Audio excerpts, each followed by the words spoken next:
Hello students, हमारी vibe coding की यात्रा में आप सभी का फिर से स्वागत है।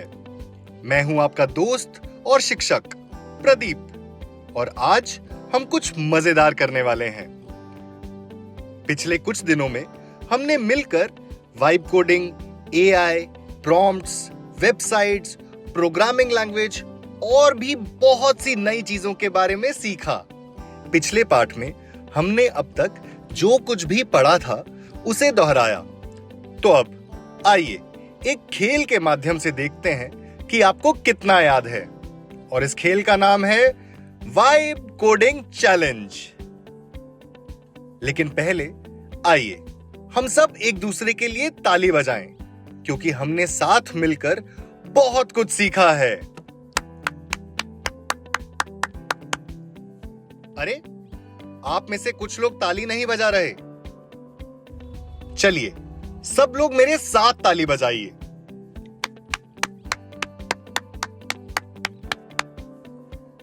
बहुत बढ़िया। और अब आइए वाइब कोडिंग चैलेंज शुरू करते हैं। नियम बहुत सरल हैं। मैं आपसे एक सवाल पूछूंगा और आपको 4 ऑप्शन दूंगा। ऑप्शन 1, ऑप्शन 2, ऑप्शन 3 और ऑप्शन 4। आपको सोचने के लिए कुछ सेकंड मिलेंगे, और फिर जब मैं कहूंगा आंसर टाइम, तो आप सभी को वह ऑप्शन कहना होगा जो आपको सही लगता है, जोर से। ठीक है? अगर आपको लगता है कि ऑप्शन 1 सही है तो जोर से कहिए 1। अगर आपको लगता है कि 2 सही है तो कहिए 2। या अगर आपको लगता है कि ऑप्शन 3 सही है तो जोर से कहिए 3। और अगर आपको लगता है कि ऑप्शन 4 सही है तो जोर से कहिए 4। लेकिन आपको जोर से कहना होगा। ठीक है? क्या आप तैयार हैं? तो चलिए शुरू करते हैं हमारा वाइब कोडिंग चैलेंज। पहला सवाल है, एआई का पूरा नाम क्या है? Option 1, artificial information. Option 2, artificial internet. Option 3, artificial intelligence. Option 4, advanced idea. चलिए स्टूडेंट्स, थोड़ा समय लीजिए और सोचिए।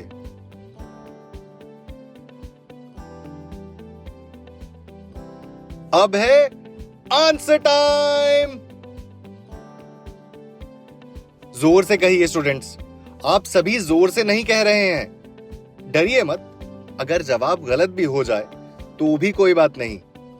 मैं एक बार फिर आंसर टाइम कहूंगा और आप सभी को अपना ऑप्शन जोर से कहना होगा। ठीक है? Answer time. बहुत बढ़िया स्टूडेंट्स, और सही जवाब है ऑप्शन 3, आर्टिफिशियल इंटेलिजेंस। एआई का पूरा नाम आर्टिफिशियल इंटेलिजेंस होता है। हमने सीखा था कि एआई एक ऐसी तकनीक है जो डेटा से सीख सकती है और कई काम करने में हमारी मदद कर सकती है। आज हम अपने आसपास कई जगह एआई का उपयोग देखते हैं। ये रहा अगला सवाल। निम्नलिखित में से कौन सा डेटा का उदाहरण है? Option 1, text.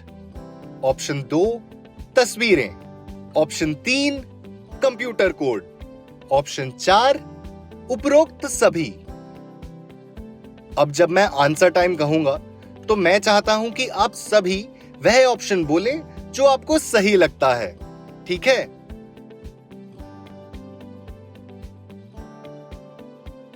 Answer time. बहुत बढ़िया स्टूडेंट्स, सही जवाब है ऑप्शन 4, उपरोक्त सभी। टेक्स्ट, तस्वीरें और कंप्यूटर कोड, ये सभी डेटा के उदाहरण हैं। एआई इसी डेटा से सीखता है। जितना ज्यादा डेटा एआई को मिलता है, उतना ही वह चीजों को बेहतर तरीके से समझ पाता है। अगला सवाल, वाइब कोडिंग क्या है? ऑप्शन 1, कोड की हर लाइन खुद लिखना। ऑप्शन 2, अपने प्रॉम्प्ट की मदद से एआई से कोड बनवाना। ऑप्शन 3, वेबसाइट से कोड कॉपी करके इस्तेमाल करना। ऑप्शन 4, बिना कोडिंग किए सॉफ्टवेयर का उपयोग करना। ध्यान से सोचिए स्टूडेंट्स, और जब मैं आंसर टाइम कहूं तब आप अपना उत्तर दीजिए। ठीक है, समय ले लीजिए, कोई जल्दी नहीं है।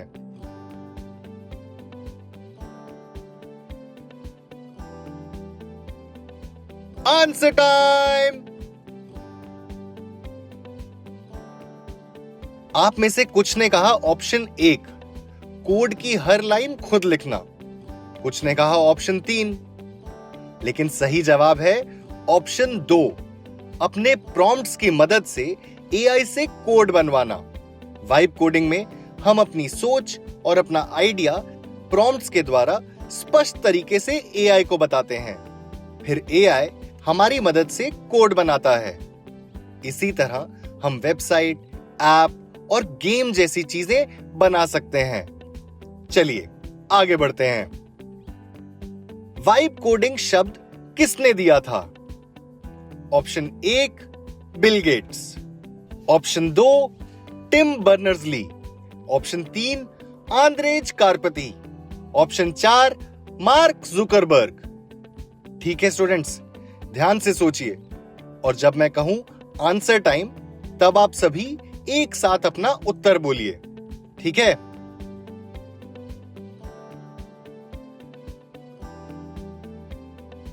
Answer time. सही जवाब है ऑप्शन 3, आंद्रेज कारपेथी। आंद्रेज कारपेथी ने वाइब कोडिंग शब्द को लोकप्रिय बनाया। हमने सीखा था कि वाइब कोडिंग में हमें कंप्यूटर कोड खुद लिखने की जरूरत नहीं होती। हम एआई को अपना आइडिया स्पष्ट तरीके से बताते हैं और एआई कंप्यूटर कोड लिखने में हमारी मदद करता है। अगला सवाल, वाइब कोडिंग की मदद से हम क्या बना सकते हैं? Option 1, website. ऑप्शन 2, गेम्स और एप्स। Option 3, quiz. और ऑप्शन 4, उपरोक्त सभी।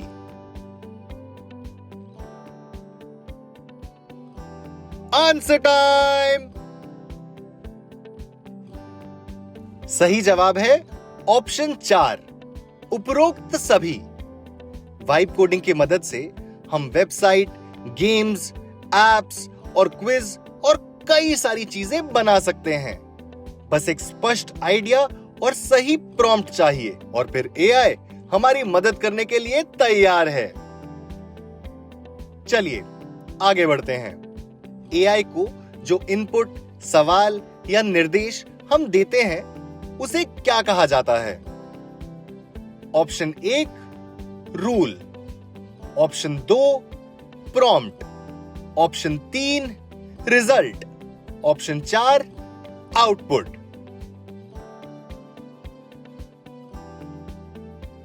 Answer time. बहुत बढ़िया स्टूडेंट्स, सही जवाब है ऑप्शन 2, प्रॉम्प्ट। हमने हमारी वाइब कोडिंग की यात्रा के दूसरे पार्ट में सीखा था कि एआई को दिया गया सवाल, निर्देश या इनपुट प्रॉम्प्ट कहलाता है। आपको याद है ना स्टूडेंट्स? याद रखिए, वाइब कोडिंग की शुरुआत हमेशा एक प्रॉम्प्ट से होती है, क्योंकि प्रॉम्प्ट ही एआई को बताता है हमें क्या बनाना है। अगला सवाल, एक अच्छा प्रॉम्प्ट कैसा होना चाहिए? ऑप्शन 1, स्पष्ट और विस्तार। ऑप्शन 2, छोटा और सामान्य। ऑप्शन 3, लंबा और सामान्य। और ऑप्शन 4, भावनात्मक और अर्थपूर्ण। Answer time. आप में से कुछ ने ऑप्शन 1 कहा।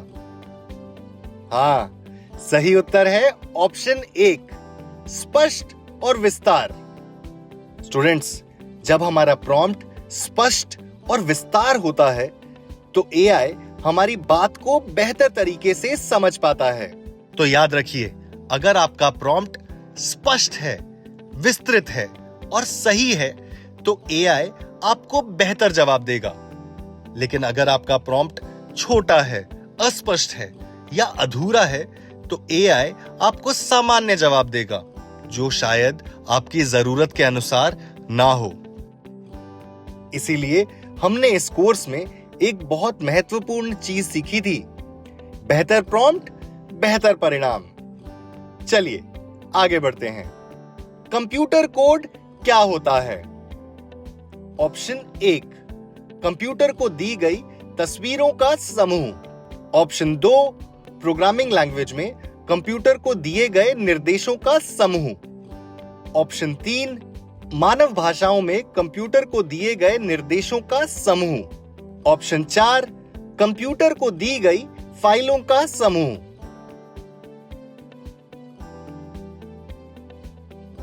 Answer time. बहुत अच्छे स्टूडेंट्स, सही जवाब है ऑप्शन 2, कंप्यूटर को दिए गए निर्देशों का समूह। कंप्यूटर कोड निर्देशों का एक समूह होता है जो कंप्यूटर को बताता है कि उसे क्या करना है। ये निर्देश प्रोग्रामिंग लैंग्वेज में लिखे जाते हैं ताकि कंप्यूटर उन्हें समझ सके और उनका पालन कर सके। अगला सवाल, जेनरेटिव एआई क्या बना सकता है? ऑप्शन 1, कहानियां। ऑप्शन 2, तस्वीरें।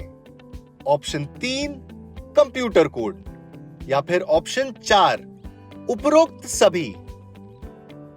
क्या आप तैयार हैं स्टूडेंट्स? Answer time. आइए अपना ऑप्शन जोर से बोलिए। आप में से कुछ ने कहा 4। आप सही हैं स्टूडेंट्स, सही जवाब है ऑप्शन 4, उपरोक्त सभी। जेनरेटिव एआई कहानियां, तस्वीरें, संगीत, वीडियो और कंप्यूटर कोड जैसी कई चीजें बना सकता है। यही कारण है कि जेनरेटिव एआई रचनात्मकता और वाइब कोडिंग के लिए बहुत उपयोगी है। चलिए आगे बढ़ते हैं। एलएलएम का पूरा नाम क्या है? Option 1, large language model. Option 2, long language machine. Option 3, language learning method. Option 4, large learning machine.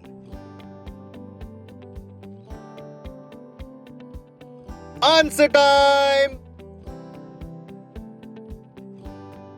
Students, अपना ऑप्शन जोर से बोलिए, शर्माइए मत। बहुत बढ़िया स्टूडेंट्स, सही जवाब है option 1, large language model. LLM एक प्रकार का एआई मॉडल होता है जिसने बहुत सारी किताबों, कहानियों और दूसरी जानकारी से सीखा होता है। इसी वजह से वह हमारे सवालों को समझ पाता है और हमारे निर्देश के अनुसार जवाब दे पाता है। अगला सवाल, 3 पार्ट प्रॉम्प्ट फॉर्मूला क्या है? ऑप्शन 1, इनपुट, प्रोसेस और आउटपुट। ऑप्शन 2, रोल, टास्क और रूल्स। ऑप्शन 3, HTML, CSS और जावास्क्रिप्ट। ऑप्शन 4, आइडिया, कोड और वेबसाइट। Answer time. सही जवाब है ऑप्शन 2, रोल, टास्क और रूल्स। याद है स्टूडेंट्स, दूसरे पार्ट में हमने 3 पार्ट प्रॉम्प्ट फॉर्मूला सीखा था। रोल बताता है कि एआई किसकी तरह काम करेगा, टास्क बताता है कि एआई को क्या करना है और रूल्स बताते हैं कि उसे वह काम कैसे करना है। यही फॉर्मूला हमें बेहतर प्रॉम्प्ट लिखने में मदद करता है। चलिए स्टूडेंट्स, आगे बढ़ते हैं। अगला सवाल है, 3 पार्ट प्रॉम्प्ट फॉर्मूला यानी रोल, टास्क और रूल्स में रोल एआई को क्या बताता है? ऑप्शन 1, एआई को क्या करना है? ऑप्शन 2, एआई को कौन सी भाषा इस्तेमाल करनी है? ऑप्शन 3, एआई को किसकी तरह काम करना है? ऑप्शन 4, एआई को कितनी तेजी से जवाब देना है? यह बहुत सरल है स्टूडेंट्स, आपको मुझे सही उत्तर बताना ही होगा। Answer time. शानदार स्टूडेंट्स, सही जवाब है ऑप्शन 3, एआई को किसकी तरह काम करना है। जरा सोचिए, अगर आप चाहते हैं कि एआई एक शिक्षक की तरह समझाए तो आपको उसे बताना पड़ेगा ना, या अगर आप चाहते हैं कि वह एक कहानीकार की तरह कहानी लिखे तो यह भी बताना पड़ेगा। यही काम हमारे 3 पार्ट प्रॉम्प्ट फॉर्मूला में रोल करता है। अगला सवाल, एक वेबसाइट डैश से मिलकर बनती है। Option 1, paragraph. Option 2, web page. Option 3, button. और ऑप्शन 4, वीडियो।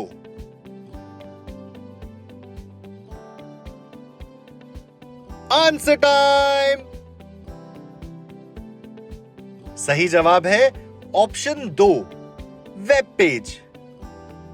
स्टूडेंट्स बताइए, एक किताब में क्या होता है? स्टूडेंट्स, आपको पता है कि एक किताब कई पन्नों से बनती है। ठीक उसी तरह एक वेबसाइट भी कई वेब पेजों से मिलकर बनती है। हर वेब पेज वेबसाइट का एक हिस्सा होता है। अगला सवाल, ऑनलाइन वेब पेज और ऑफलाइन वेब पेज में मुख्य अंतर क्या है? ऑप्शन 1, ऑनलाइन वेब पेज के लिए इंटरनेट चाहिए और ऑफलाइन वेब पेज के लिए इंटरनेट नहीं चाहिए।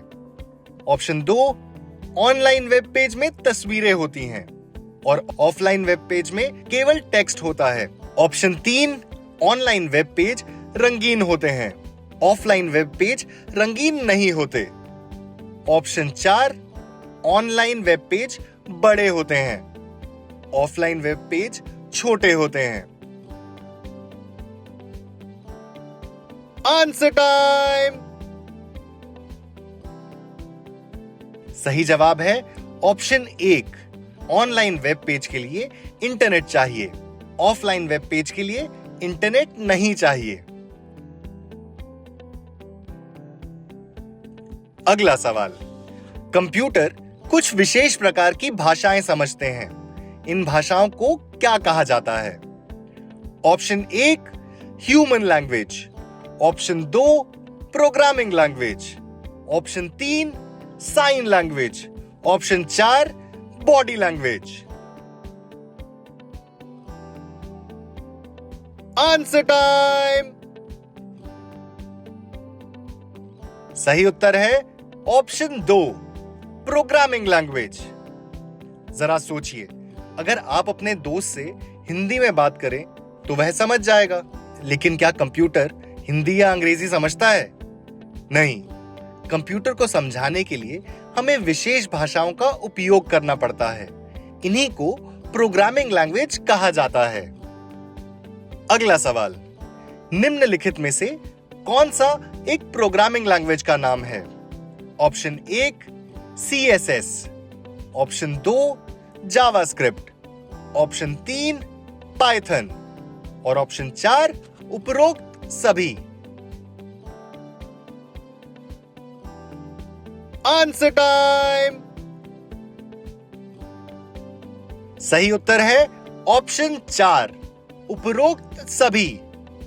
स्टूडेंट्स, CSS, जावास्क्रिप्ट और पाइथन यह सभी प्रोग्रामिंग लैंग्वेज हैं। याद है, तीसरे पार्ट में हमने सीखा था कि प्रोग्रामिंग लैंग्वेज की मदद से हम कंप्यूटर को निर्देश दे सकते हैं। चलिए स्टूडेंट्स, आगे बढ़ते हैं।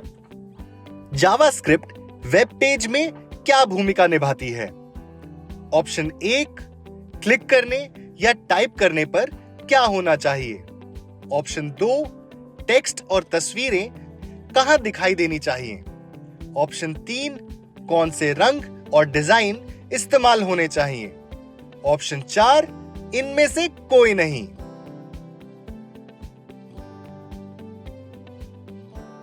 Answer time. सही उत्तर है ऑप्शन 1, क्लिक करने या टाइप करने पर क्या होना चाहिए? स्टूडेंट्स, सोचिए, आपने किसी बटन पर क्लिक किया, अब आगे क्या होगा? यही काम जावास्क्रिप्ट तय करती है। इसी वजह से जावास्क्रिप्ट वेबसाइट और गेम्स को इंटरैक्टिव बनाती है। अगला सवाल, वाइब कोडिंग की प्रक्रिया में हमने कौन कौन से टूल्स का उपयोग किया था? Option 1, LM studio, option 2, VS code, option 3, web browser, option 4, उपरोक्त सभी। Answer time. सही उत्तर है ऑप्शन 4, उपरोक्त सभी। स्टूडेंट्स, क्या आपको याद है हमारी वाइब कोडिंग की यात्रा में हमने LM स्टूडियो, VS कोड और वेब ब्राउज़र, इन सभी टूल्स का इस्तेमाल किया था और ये सभी टूल्स मिलकर एक साथ काम करते हैं। अगला सवाल, AI मॉडल AI का दिमाग होता है। हमारे वाइब कोडिंग के कोर्स में हमने कौन सा AI मॉडल इस्तेमाल किया था? Option 1, Gemma 2 9B instruct, option 2, Llama 3.2 3B instruct, option 3, Qwen 2.5 coder 7B instruct, option 4, इनमें से कोई नहीं। Answer time. सही उत्तर है option 3, Qwen 2.5 coder 7B instruct. अगला सवाल, LM स्टूडियो में कॉन्टेक्स्ट लेंथ क्यों महत्वपूर्ण होती है? ऑप्शन 1, यह AI को बातचीत का अधिक हिस्सा याद रखने में मदद करती है। ऑप्शन 2, यह AI को तेजी से उत्तर देने में मदद करती है। ऑप्शन 3, यह AI की रचनात्मकता बढ़ा देती है। ऑप्शन 4, यह AI द्वारा इस्तेमाल की जाने वाली भाषा बदल देती है।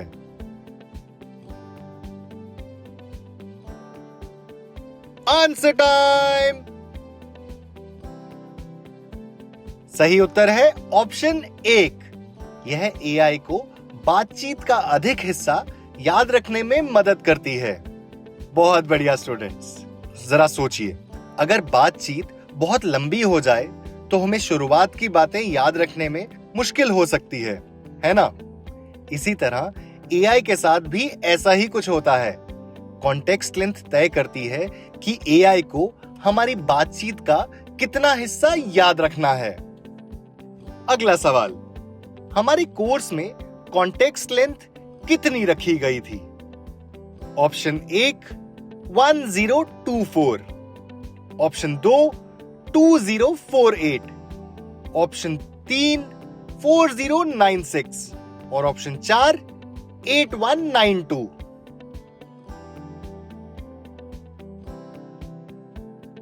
Answer time. सही उत्तर है ऑप्शन 3, 4096। याद है स्टूडेंट्स, जब हम अपनी AI टूल किट तैयार कर रहे थे तब हमने कॉन्टेक्स्ट लेंथ को 4096 पर सेट किया था।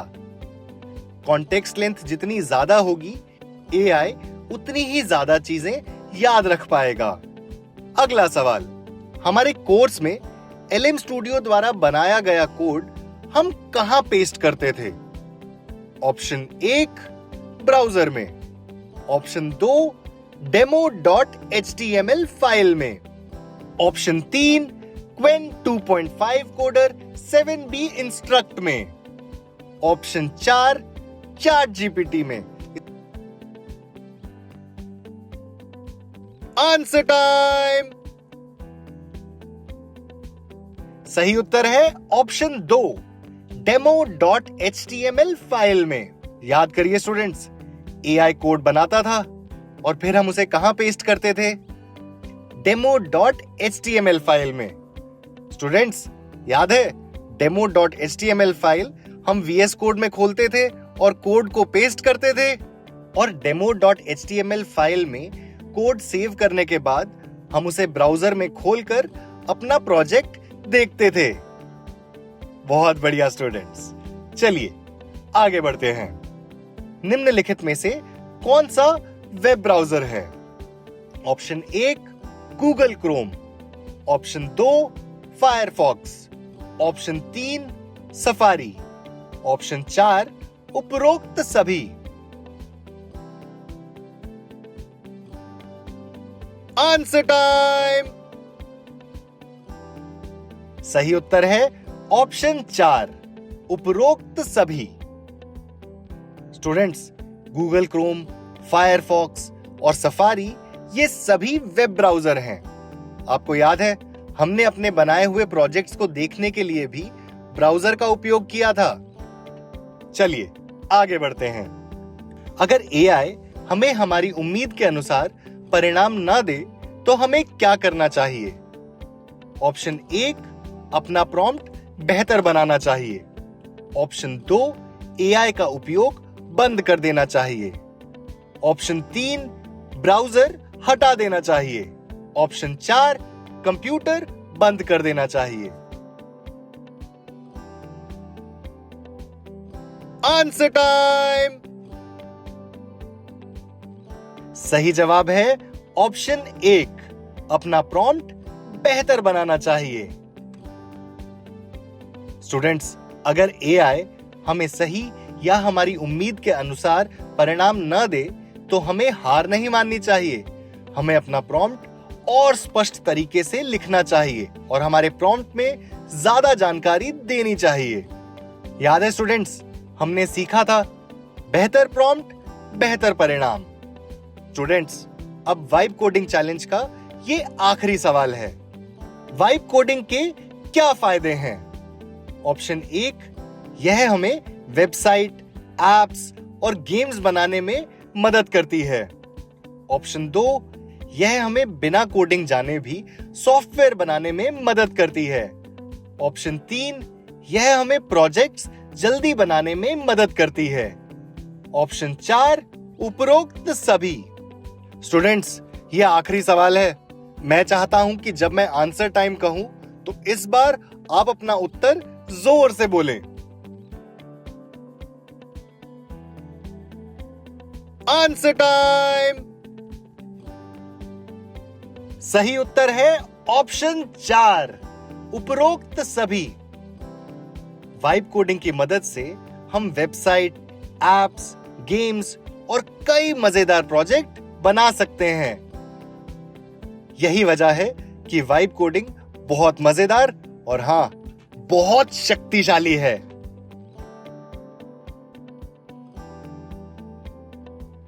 इसके साथ ही हमारा वाइब कोडिंग चैलेंज यहीं समाप्त होता है।